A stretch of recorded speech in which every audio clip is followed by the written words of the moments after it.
ईरानी मिसाइलों का कमाल, यूएस विमानों के लिए कॉल। नमस्कार, मैं हूं आपके साथ आयुषी गुप्ता। देखिए, अमेरिका और इजराइल ने 28 फरवरी को ईरान पर हमला किया था और अब जाकर तेहरान ने उसके विमानों को मार गिराना शुरू कर दिया है। इससे पहले भी ईरान के कुछ मौकों पर अमेरिकी विमानों को ट्रैक करने की बात कही थी और उसने मिडिल ईस्ट के एयरबेस पर जरूर अमेरिकी आवाक्स विमान को गिराए थे, लेकिन F-15 लड़ाकू विमान को ईरान के अंदर गिराना बहुत बड़ी बात है और ये एक बहुत एडवांस फाइटर जेट है और इसे ट्रैक करना और इस पर सटीक निशाना लगाने के लिए जिस टेक्नोलॉजी की ज़रूरत पड़ती है, कम से कम वो ईरान के पास अभी तक नहीं थी। इसलिए सवाल ये है कि आखिर ईरान ने अचानक अमेरिकी विमानों को कैसे गिराना शुरू कर दिया है। एविएशन एक्सपर्ट्स का ये मानना है कि ईरान ने बहुत ज़्यादा संभावना है कि अमेरिका के इस एडवांस फाइटर जेट को गिराने के लिए पैसिव इंफ्रारेड डिटेक्शन सिस्टम यानी PIR तकनीक का इस्तेमाल किया गया है। ये एक ऐसा तरीका है जो पारंपरिक रडार सिस्टम से बिल्कुल अलग है। हालांकि अभी भी इस बारे में पूरी जानकारी साफ नहीं है, लेकिन मिलिट्री एक्सपर्ट्स का ये मानना है कि ईरान के लिए पारंपरिक रडारों से अमेरिकी जेट को निशाना बनाना अत्यंत मुश्किल है। एक न्यूज़ की रिपोर्ट के मुताबिक ईरान ने अमेरिकी F-15E स्ट्राइक ईगल को गिराने के लिए शायद पैसिव इंफ्रारेड डिटेक्शन सिस्टम का इस्तेमाल किया है। इसलिए अब अमेरिकी की हवाई ताकत और ईरान के आसमान में उसके वर्चस्व बनाने के दावे पर गंभीर सवाल खड़े हो गए हैं। ईरान ने अमेरिका के A-10 फाइटर जेट को मार गिराया है, जिसके पायलट को सुरक्षित अमेरिकी सैनिकों ने रेस्क्यू कर लिया है। सुरक्षा और खुफिया मामलों के विश्लेषक ब्रायल एलन ने ऑनलाइन एक ट्वीट शेयर करते हुए लिखा, पैसिव इंफ्रारेड डिटेक्शन सिस्टम से कोई रडार सिग्नल नहीं निकलता है। अमेरिका के इलेक्ट्रॉनिक वॉरफेयर सिस्टम न तो इसका पता लगा सकते हैं और न ही इसे जाम कर सकते हैं। यह उस तकनीक के लिए पूरी तरीके से अदृश्य है जिस पर अमेरिका ने अपनी हवाई ताकत को मजबूत बनाने के लिए खरबों डॉलर खर्च किए हैं।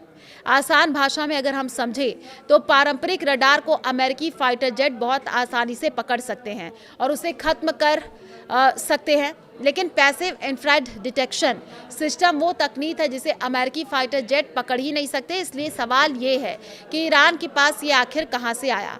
अगर ये पहले से था तो अभी तक इस्तेमाल क्यों नहीं किया। पैसिव इंफ्रारेड डिटेक्शन सिस्टम क्या है? तो पैसिव इंफ्रारेड डिटेक्शन सिस्टम देखिए पारंपरिक रडार से मौलिक रूप से अलग होते हैं। पारंपरिक रडार आधारित प्रणालियों के विपरीत पैसिव इंफ्रारेड डिटेक्शन विमान से जो गर्मी निकलती है, उसके इंजन से जो धुआं निकलता है, उससे विमान को ट्रैक कर लेता है। इस तकनीक के तहत विमान का पता लगाने के समय कोई इलेक्ट्रॉनिक संकेत नहीं निकलता है, इसलिए इलेक्ट्रॉनिक वॉरफेयर के जरिए इसे जाम भी नहीं किया जा सकता। आपको बता दें कि F-15E जैसे आधुनिक अमेरिकी विमान फ्लेयर्स, चैफ और सोफिस्टिकेटेड इलेक्ट्रॉनिक युद्ध सूट जैसे एडवांस टेक्नोलॉजी से लैस हैं और अगर ईरान के पास कोई साधारण रडार रहता तो उसे कब का खत्म कर दिया गया होता। अमेरिकी ईरान के सभी पारंपरिक रडारों को खत्म कर चुका है। Passive infrared detection system radar उत्सर्जन पर निर्भर नहीं करते हैं। वे कई ऐसे पहचान और जैमिंग तंत्रों की पकड़ में ही नहीं आते हैं जिनका मुकाबला करने के लिए पश्चिमी देशों ने अपने विमानों को डिजाइन कर रखा है। इंफ्रारेड ट्रैकिंग का कॉन्सेप्ट नया नहीं है, जो यहाँ हीट सीकिंग मिसाइलें और इंफ्रारेड सेंसर दशकों से मौजूद है, लेकिन जो चीज़ बदलती हुई दिख रही है वो है इन सिस्टम का लेयर्ड एयर डिफेंस नेटवर्क्स में इंटीग्रेशन। हाल की रिपोर्ट्स ने पहले ही इस बदलाव की ओर इशारा किया है। आपको बता दें कि एनालिस्ट ने यह भी सुझाव दिया था कि ईरान ने F-35 जैसे स्टील्थ एयरक्राफ्ट का पता लगाने के लिए भी इसी तरीके का पैसिव ट्रैकिंग तकनीक का इस्तेमाल किया हो सकता है।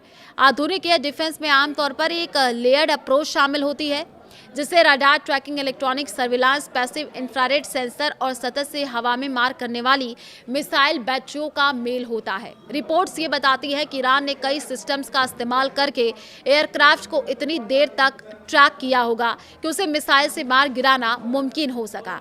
इस तरीके के सेटअप में पैसिव इंफ्रारेड ने एक साइलेंट ट्रैकर के तौर पर काम किया होगा, जबकि दूसरे सिस्टम्स ने टारगेटिंग को और बेहतर बनाने में मदद की होगी।